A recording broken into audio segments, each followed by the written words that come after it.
Welcome everyone to Enlightened Masculinity podcast. We're talking about standing out in a crowd today. This is essential for a man. A man peacocks, right? A man stands out, and that's how he attracts the initial attention, the initial interest of a female. That's not gonna get you guys the results that you want. I know there's a lot of guys listening to this podcast. You know, you're not gonna get everything that you want just from peacocking.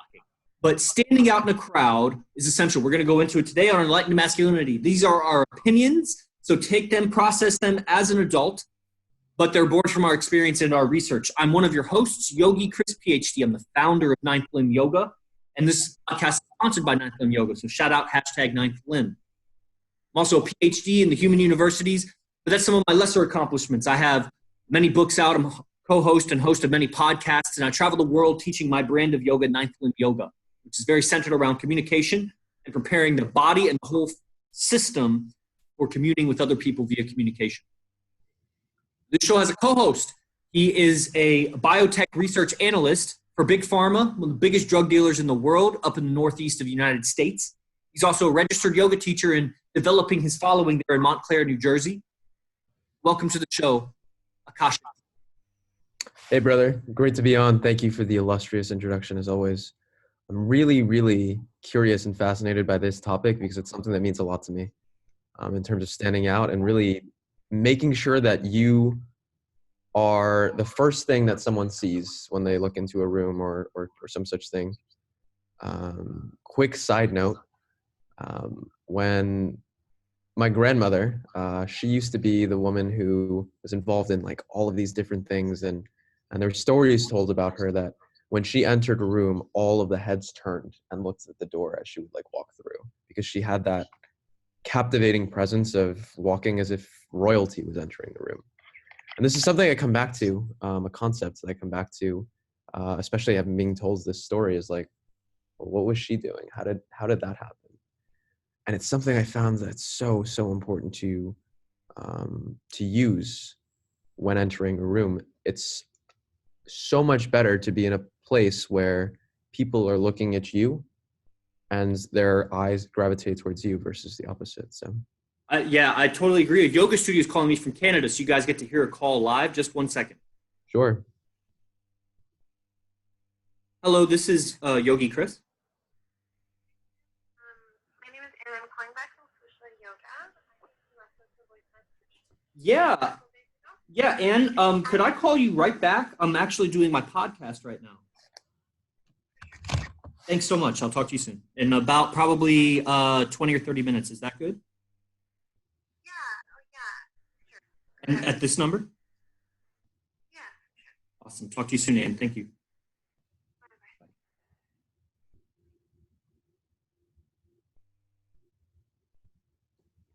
Cool. So that's how it's done. Why? Why is it done like that? I hope that everybody on Instagram, I don't know if you saw that on Instagram. There's echo, so I turn it down. She was probably calling to say that, you know, we don't really host outsiders, but if you'd like to send an email to blah, blah, blah, like the general, whatever. And it's like, no, wait. I'm on my podcast right now. Can I call you back in 20 or 30 minutes? So I still may call back and she'll be like, well, you got to send an email or whatever. But it uploads a little bit of value that, oh, this guy's doing a podcast. He is time constrained. And he is leading and saying he's going to call right back. At this number, I assured it's the right number.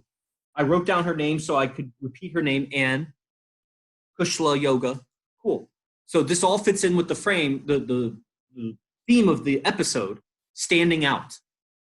After calling 1,400 yoga studios around the country, many of them I've called multiple times over the last 3 years. So I've made 4,000 or 5,000 phone calls to yoga studios, soliciting them for, hey, hire me. I'm a strange new guy from a strange new world with a strange new subject. Hire me. Bring me into your people.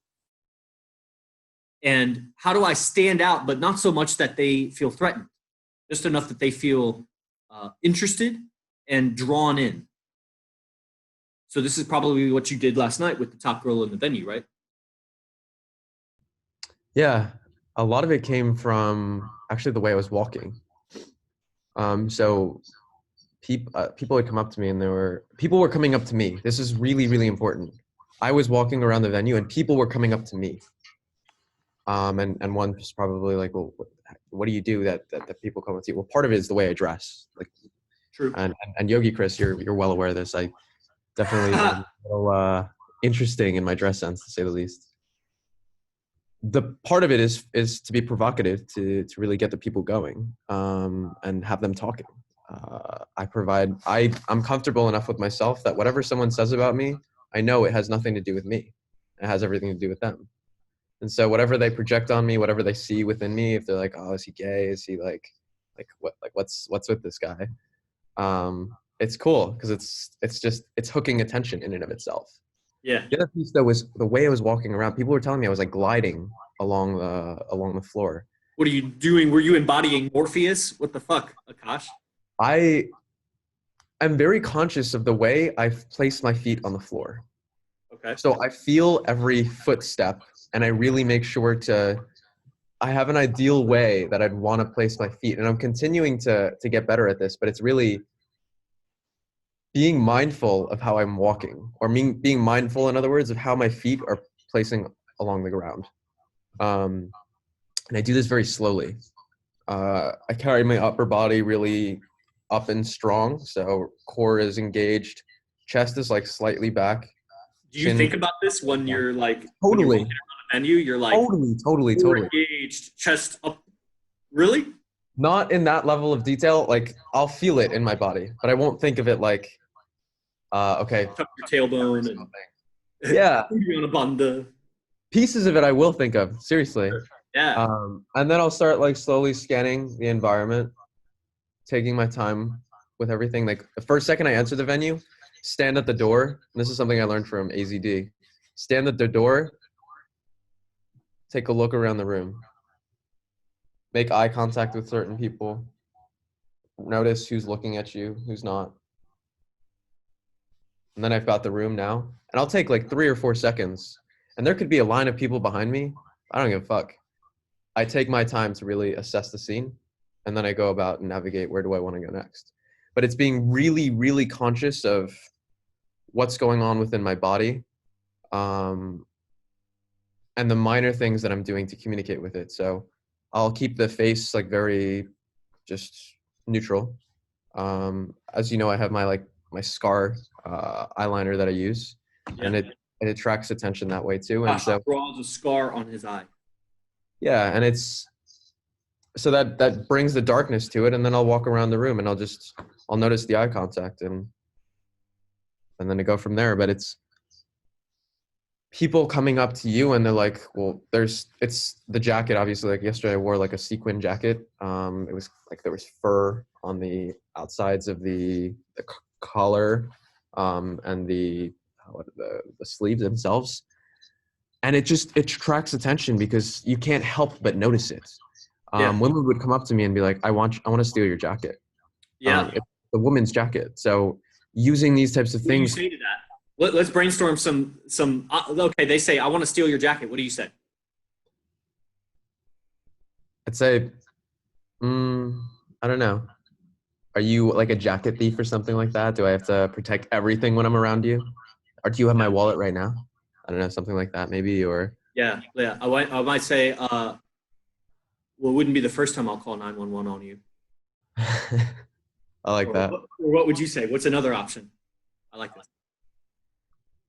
Another thing I might be saying is like, so I'm going to steal your jacket. Gosh, she's going to steal. I would go around like, gosh, she's a jacket thief. Yeah, it might be like, every lifetime you're like this. Every lifetime you come and steal my jackets. When is it going to end? What do I need to do so that you stop stealing my jackets, woman? Lifetime after lifetime. You know what? This time I'm stealing you. I like that. Or what else? What's one more option? She comes up to you. I mean, you got to know this. If you're an attraction beacon for a woman and she comes up to you and she opens you, it's highly rare. Anybody that does anything in dating goes out and tries to meet women. You got to understand that women are approached 100 times more than men. And if you are getting approached, that's a 1 in 100 opportunity. If that's something that probably if you wear that kind of sequin jacket, and people are, I mean, they might not come up and say that exact phrase over and over, like I'm going to steal that jacket from you. But working the muscle of what are some responses that stand out? she says, "Oh, I want to steal your jacket." No, no, please don't. No. The other thing I've actually noticed is like a lot of the times it's not actually even the words that I'll say. It's creating that little gap. So like, I'm gonna steal your jacket. I'd be like, okay. A little pause and kind of turn away, and then she gets a little bit more interested, and then I'll come back in and I'll go talk to her for a bit, Yeah, like maybe rock towards her and then come back away and yeah, just yeah. continue to I like the oscillate. glasses thing. If I turned the glasses down and I was looking at her, and I'd say like, "You're welcome to try." There you go. It's something, but it's about creating that little gap first, connecting. Yeah. You say a word and then you slowly go away. It's, oh man, it's fucking deadly, dude. So these are ways to stand out. A way to stand out is not when a woman is approaching you. This is early in courtship. Some of the mistakes I made early on in game was that I would use early game principles for like relationships, things like negging a girl or, openers or just so many of the early phases of a courtship that should really happen in like the first 20 to 30 minutes of meeting a new woman. I was using like after I had slept with her and like we were in a relationship, and it doesn't, I mean, there's elements there, but it's like it's not this. It's a different game when you get to a later stage of courtship and relationship. And so ways to stand out throughout the courtship. At every moment, you want to be standing out. You never want to turn into that basic guy, that guy she's already so familiar with. She wants a mystery. She wants a challenge. She wants newness, because every relationship she's had up until now was a failure. That's why she's with you. She failed in every relationship before you. And if you re-stimulate and remind her of past relationships, it's going to re-stimulate those past patterns. And part of that past pattern, part of it, is that she doesn't like it anymore. So you don't want to stimulate the feeling of I don't like this and that be anchored to you. So standing out the whole time. I just wanted to throw that in there. What else should be said about this topic before we kind of wrap it up? Yeah, standing out doesn't only mean, so a large part of it is your, I'd say, look, or when you enter a room, what is it that people just pick up like that, just like that? Another thing that's helped me in that venue is that that's like my home venue. So I know the bar staff there. I know everyone there. I feel completely at home. People come up to me and they'll shake my hand. They'll be like, "Hey, what's up, brother?" So I've already made that environment my home, if you will. And so anytime I enter it, it's like I'm home. But it's just as important that once the words start flowing out of your mouth, the words aren't spoken in the way that many other people speak. So, or you use your eye contact in a way that many other people don't use their eye contact. It's really important to look at the typical man when you go out. One of the things I used to do is I still do this. I still bring a notebook, little black notebook out. And there will be maybe 5 minutes or so in the night where I will I'll open my notebook and I'll observe some of the interactions going around. And I'll take notes of what is a typical guy doing. And it's not hard to see this, especially in a nightclub at night. You can see the areas that he goes forward and where she goes back a little bit, or you can see how, like, quote unquote, without thirsty he is, if you will. And so recognizing these moments and seeing how can you change your communication, or what are the things that would be the opposite of doing this. So I look at that, I'll take notes on this. I'm like, oh, okay, this guy, he wanted to kiss her at this moment. Yeah. She was clearly not into it because he wasn't with her. He was with himself and he was trying to get his own thing. Oh, yeah. What was he doing to show this? Like, what were the patterns in his communication that illustrated that that's what he was trying to do versus, and then I do the opposite of that. So I'll be like, I write down, what did he do? And then right next to it, I'll write down what's the opposite that could be done to get a better result. Oh, yeah. So these are small little like exercises that I'll do, and I take note of, because that's how you set yourself apart from others. And that's how when you do speak, it's very, very different. That's something I pride myself on. And women are like, yeah, you're a guy that I like, just one of a kind. I've never experienced anyone like you. And I like to keep it that way. I think it's really, really important. So long story short, I'm saying is, it's not only the way you present yourself, it's the words that you speak It's the way that you move. It's the feeling inside. What are you looking at?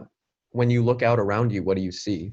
If you see, oh, I'm at a bar, a nightclub, it's 11 p.m. and there's a bunch of guys, there's a bunch of girls, and here I am just drinking and having fun on the weekends. That's very different than if you walk around and you're like, I'm in a royal court right now. There's a court jester, there's the monkey, Yeah, there's the beautiful lady, etc.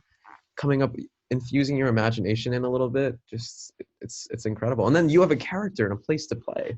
So yeah, having a beingness that stands out is essential.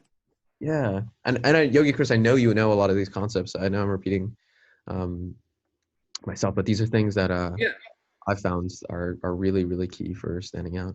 Yeah, and it's not really about like teaching each other. It's, just putting it in layman's terms so people get it. Like having a beingness that stands out. If you want more training on this, guys, we have a Sangha happening tonight. It's a private talk in our private Facebook group. We're going to give actual techniques. Right now, we're just having a discussion about, this idea of standing out in a social venue. And really, we'll expand this tonight. It's at 6 p.m. Eastern, 3 p.m. Pacific, so it's afternoon for if you're in California. Ways of standing out in all areas of your life as it's a very natural principle of peacocking. Peacocking people ran away with it. This is on Zoom too, right? Yeah, the link is in the bio, but we're about to wrap it up. But join our Facebook private group called Enlightened Masculinity. Go to Facebook, find the group Enlightened Masculinity, ask to join. It's free, the training. The Sangha tonight is donation, so if you want to come, you don't have any money, just come anyway. And so I highly recommend that for everybody. Then I would say if you're catching this on iTunes, leave us a review. This helps us show up in the search. Take a screenshot of your review, send it to one of us. We got a special gift for you. It's already made. A video that's a technique that we don't give out. And this is a technique for mental state, how to get yourself in a positive mental state anytime. And so with that, that's all I really want. On standing out, there's so much, and just getting a reference for standing out, seeing somebody that stands out, having someone explain to you how to stand out, going through different scenarios and situations like how we just role played when that girl said something to you, different ways. All of those responses, we're looking for better and better ways to stand out, because it's not stand out in like a negative way, because you could stand out like by pulling down your pants and taking a shit on the floor in the venue. That stands out, but that's not a good way. So you want to stand out in a way that triggers attraction in her. And that's a very special code. There's one way to do it, and all the other ways are wrong. But there's also many attraction switches. So there's one way to do all of those attraction switches. How you go at it, very creatively. But there are many things that guys are doing that are triggering the repulsion switches. If there was a repulsion switch. So we'll talk about ways to stand out today on our Sangha. And that's all I have to say. So I'll hand it over to you. Any final words, Akashinti? Yeah, you're getting me excited to talk about this topic right now. I could pour all my heart and soul out about this, because this is something that really means a lot to me. I mean, I love being, providing an opposite, providing a juxtaposition to the rest of society. So it's really, really fun for me, and this is what I do.